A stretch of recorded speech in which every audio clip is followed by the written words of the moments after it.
ಮದ್ಯಪಾನದಿಂದ ನಮಗೆ main income source ಆಗ್ತಾ ಇದೆ ಹೇಳಿದ್ರೆ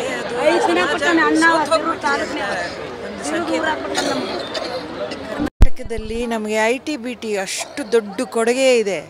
ಅದನ್ನು ಬಿಟ್ಟು ನಾವು ಈ ಬಾಲ ಹಿಡ್ಕೊಂಡು ಓಡ್ತಾ ಇದ್ದೀವಿ ಅಂದರೆ ನಮ್ಮಲ್ಲಿ ಎಷ್ಟು ಪ್ರಾಕ್ಟಿಕಲ್ ಸೆನ್ಸ್ ಇದೆ ಅದು ನೀವೇ ಲೆಕ್ಕ ಹಾಕಿ. ನಾನು ಒಪ್ಪಲ್ಲ ಯಾವ ಸೊಸೈಟಿ ಬರೀ ಮದ್ಯಪಾನ ಟ್ಯಾಕ್ಸ್ದಿಂದ ನಮಗೆ ಆದಾಯ ಬರ್ತಾ ಇದೆ ಹೆಚ್ಚಿಗೆ ಅಂದರೆ that is the failure of society. ಅದಕ್ಕೆ ತಾನೇ ಇವರೆಲ್ಲರೂ ಏನು this is not a joke.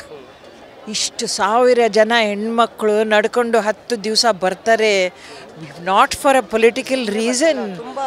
ಮನೆ ಬಿಟ್ಟು ಬಂದಿದ್ದಾರೆ, ಅವರು ವಾಪಸ್ ಹೋದರೆ ಏನು ಗಂಡಸರು ಬಿಡ್ತಾರಾ? ನೀವೇ ಯೋಚನೆ ಮಾಡಿ, ಎಂಥ ಧೈರ್ಯ ಇರಬೇಕು ಈ ಹೆಣ್ಮಕ್ಳಿಗೆ, ಅಥವಾ ಎಷ್ಟು ಹೀನ ಪರಿಸ್ಥಿತಿ ಇರಬೇಕು ಅವ್ರದ್ದು ಮನೇಲಿ. ಒಂದು ಹೆಣ್ಮಗು ಇವತ್ತಿನ ಈ ಥರ ಒಂದು ಓದು ಬರಹ ಇಲ್ದಿರೋ ಒಂದು ರೈತರ ಮಕ್ಕಳಿರೋ ಹೆಣ್ಮಕ್ಳು ಮನೆ ಬಿಟ್ಟು ಬರ್ತಾರೆ ಹಿಂದೂಸ್ತಾನದಲ್ಲಿ, ನಮ್ಮ ಭಾರತದಲ್ಲಿ ಅಂದರೆ it's a shameful thing, completely shameful. ಎರಡೂ ಮಾಡಬೇಕು, ಮನವಿ ಮಾಡಬೇಕು, ಕೇಳಿದರೆ ಸರಿ, ಇಲ್ಲದೇ ಇದ್ದರೆ ಆಗ್ರಹ ನಮ್ಮದು ಕಂಟಿನ್ಯೂ ಆಗಬೇಕು.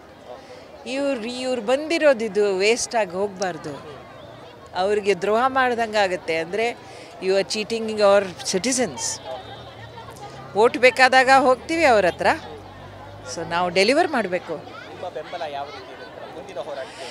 ನೋಡೋಣ, ಈಗ ನಾನು ಬೆಂಬಲ ಈಗ ಬಂದಿದ್ದೀನಿ, ನಾನು ಊರಲ್ಲಿರಲಿಲ್ಲ. But that is not an excuse. ಯಾಕೆಂದರೆ ನಾವು ಓದಿರೋ ಹೆಣ್ಮಕ್ಳು, ನಾವು ಸಿಟಿನಲ್ಲಿರೋ ಹೆಣ್ಮಕ್ಳು, ನಾವು ಸ್ವಲ್ಪ ಇಕನಾಮಿಕಲಿ ಇಂಡಿಪೆಂಡೆಂಟ್ ಇರೋ ಹೆಣ್ಮಕ್ಳು ಏನು ಮಾಡಬಹುದು ಅಂತ ಕೂತ್ಕೊಂಡು ಒಂದು ಯೋಚನೆ ಮಾಡಬೇಕು. ಪ್ರಸನ್ನ ಅಂತ ವಿಚಾರವಂತರಿಗೆ ಕೇಳ್ತೀವಿ, ನಾವು ಏನು ಮಾಡ್ಬೋದು, how can we strengthen this movement. ಖಂಡಿತ ಮಾಡಬೇಕು.